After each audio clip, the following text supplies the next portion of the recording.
ಸರ್ಕಾರ ಅಲ್ಲಿ ಪೊಲೀಸ್ ಬೇಡವೇ ಬೇಡ. ನಾಡಿಗೆ ನನ್ನ ಹೆಸರಿಡಬೇಕು, ಸ್ಕೂಲಲ್ಲಿ ನಂದು ಲೆಸನ್ ಇರಬೇಕು.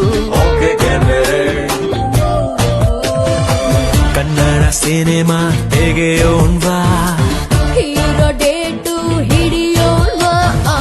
ಹೀರೋ ನಮಗೆ ಯಾಕೆ ಗುರು, ಚೆಕ್ಕು ಇಲ್ಲೇ ಇಲ್ವ ಗುರು. ದುಡ್ಡು ಇದ್ರೆ ದುನಿಯಾರಿ, ಇಲ್ಲದಿದ್ದೋನ್ ಬಿಕ್ಕಾರೆ. ಒಂದ್ ಎಲ್ರು ಹೋಗ್ತಾರೆ.